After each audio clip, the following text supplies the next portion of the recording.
Does this take you back to 1989? So I had a lady hit me up on Facebook. She seen my furniture stuff. She said she had this stuff. She was moving. She was going to put it at the curb. So of course I went and picked it up. Now, as you can tell already, none of the drawers are sitting right in here. A lot of them are hitting the edge. They're hanging up, binding. So we're going to have some work to do with the drawers, but they're not broken. They just need some tweaking. So that's a good thing. Now I'm going to keep this build pretty simple. We're just going to do legs, hardware, and paint. See if we can't give these a little bit more of a modern look and get them sold. Oh, you're so excited. You're so excited. You're so excited. I know. I know. I know. Sit. Good boy, Colossus. Can you sit? Good boy, Jug. Jug here was a rescue. Our family just got a little bit bigger. It was not planned. It was a last second thing. He's a little hyper, but he walks amazing on a leash. Actually, I can walk him without a leash.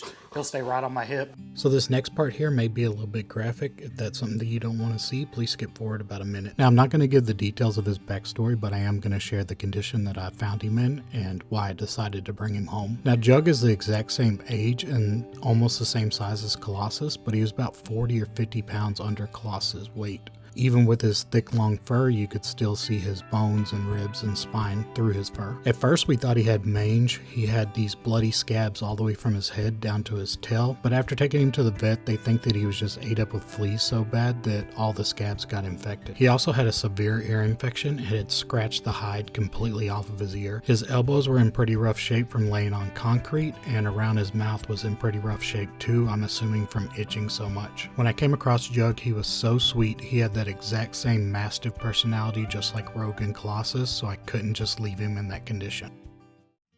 But as you can see, he is doing amazing now. He went from about 145 pounds to almost 160 pounds. Colossus is a little over 200, so he's slowly catching up. His entire personality has changed. He's happy. He's an amazing dog. He has a little bit higher energy level than the other guys, but when we take him out in public, he walks amazing on a leash. He's great with kids. He's great with other animals. So as you've already figured out, our pack just got a little bit bigger. All right, can we get to work? Can we do some work? All right, the first thing we're going to do is get all these drawers pulled out.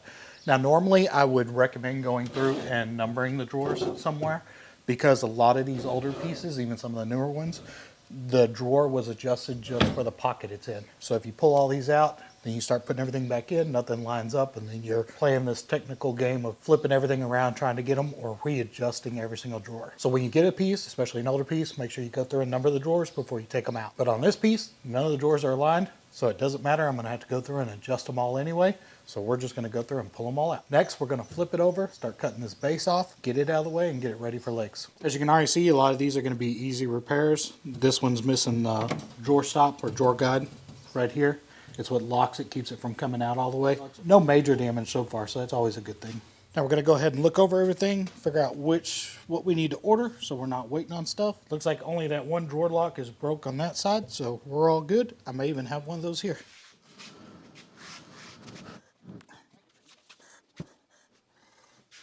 All right, looks like these bases are going to be pretty easy to remove. There's just screws right here. We're going to take those out. There may be some glue or nails, but we'll start right there and be much better than going through and having to cut them off.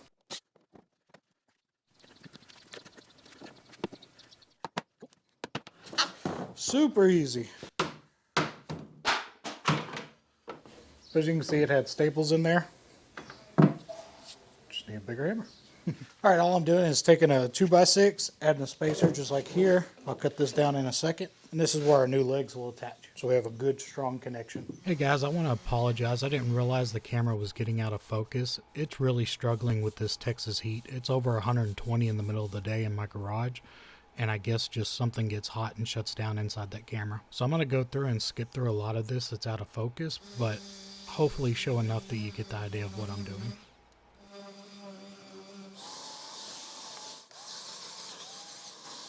I'm not sure if the camera's picking it up or not, but you see how we can still see all the oak wood grain on this veneer? I went a little extra thin with my paint mixture just in the hopes to not fill all that in so we could keep all that wood grain underneath the paint. The downside to doing it that way, normally when I do 2, maybe 3 coats, now I'm probably gonna have to do about 4 coats. Hopefully I can do the 4 coats, get good coverage. I could leave it like this, but there's very thin amount of paint on here, and any kind of nick, scratch, bump, there's a chance it'll go right through it. So I just feel more confident just at least putting 1 or 2 more layers on top of this. So, but it's turning out gorgeous. I hope the camera can pick all that up because you can see all the wood grain in here. See all the wood grain, isn't that cool? Okay, I had these for another project that I was working on that I decided not to use them. So I'm gonna go ahead and use them on this one. They're the exact same width as the original handle holes that are on there now. With it having 17 pulls, this is gonna save me a lot of money using something I already have here over ordering 17 pulls. We're gonna give these a little bit of scuff and paint them gold.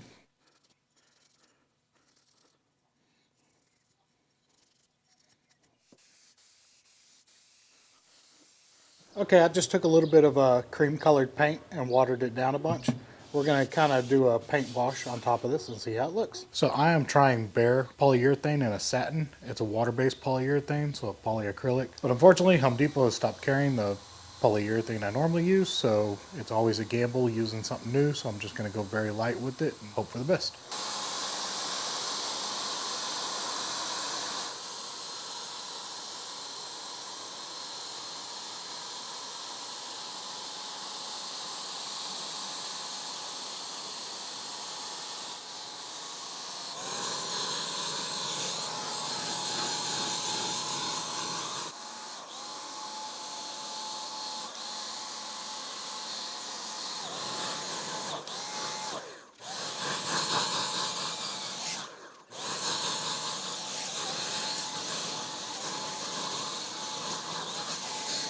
I just did one coat, and because of the temperatures out here and how dry it is, this is already dry. So I'm going to go ahead and put a second coat on. Second coat on the tops, I'm going to go a little bit heavier just because I know it's going to be a high traffic area.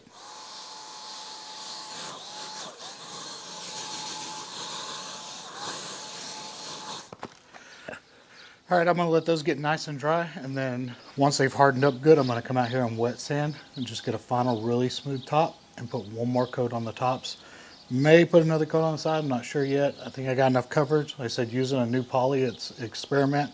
So with my normal poly, I know 2 coats would have been fine, but I went very thin with this one, so I'm not sure yet, but I'll check it out once it dries and it's nice and hardened.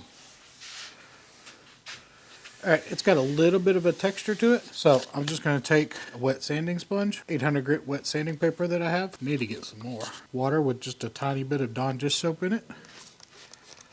We're just going to get a little wet.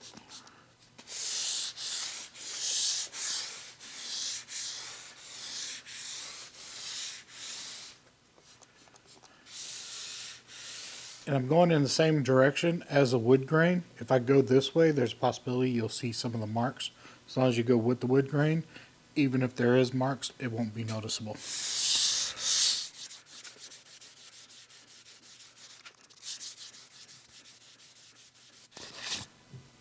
Now it's perfectly smooth.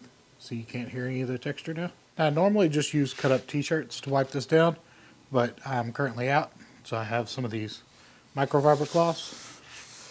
So I'm going to use those and just have to replace them for my nice and smooth. Now, as you can tell, this looks really good already. I did 2 coats on there. That second coat I did pretty heavy, so I think with the way it looks, I'm just going to leave it like this. I'd hate to take any chances and have anything happen because this looks amazing. So we'll just call that done. And it's perfectly smooth.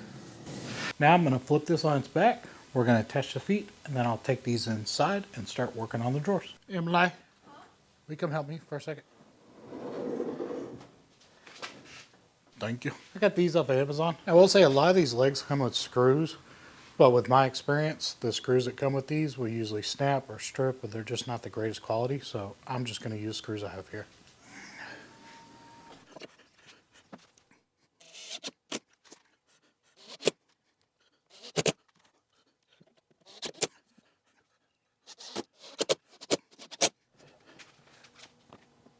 No wobble. We're good.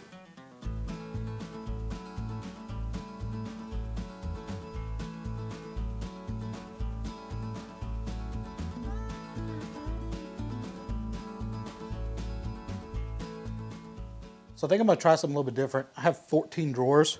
This process is taking forever. I may still have to do this process, but I'm going to at least attempt to do something a little bit faster. I'm going to take this watered down paint and put it in my paint gun. Of course, I'm going to have to go through and tape off the drawers if I do it this way on all of them. But I'm going to see if I can't get more of a level look and just do 1 coat to kind of get the look I'm wanting instead of having to do 3 coats and wiping it down to kind of get that paint stained look. So we'll give it a try and see.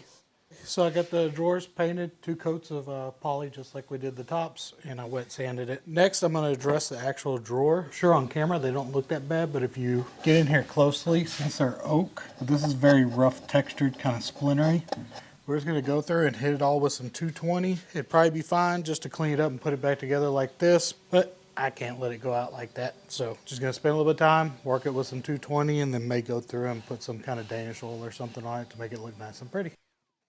Just seen that split, so we're going to go ahead and put some wood glue in there and clamp it, so it'll be all good.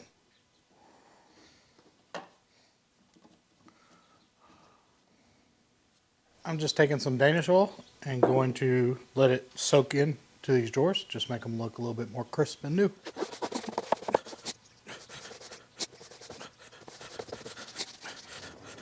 All right, we'll let that soak in real good and then come back through later and wipe everything down, and it should look pretty much new. All right, if you've been following my other videos, you know this is just candle wax. It's a very oily candle wax. Has a fresh linen smell, so it smells like fresh laundry. We're just going to put that on the bottom of the tracks, like so. You can take the drawer all the way out if you want to, put it on there. This should spread it around pretty good though. You want to give a little pressure down to kind of really get that wax to spread around. And then afterwards, got a nice smooth opening and closing drawer. Pretty cool, huh?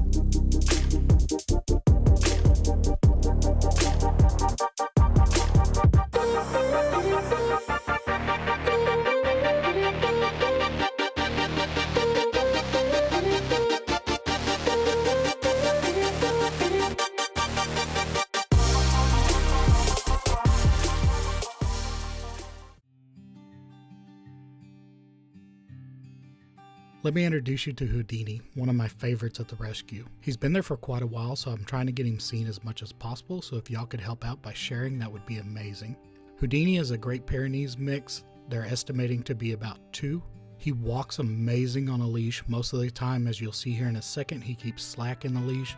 He's amazing people and kids, and even at the events, other dogs have came up right to the tip of his nose. He doesn't even acknowledge them. Now, Houdini did get his name by being an escape artist, so if you do adopt him, you need to have a tall chain link or wood fence. But honestly, I think he just needs to find his home and his people, and I don't think that would be an issue. If you're interested in adopting Houdini, he's at the Apollo Support and Rescue here in Justin, Texas. Apollo will deliver to the Pacific Northwest if you're not local, so you're looking at Washington, Utah, Idaho, and around that area.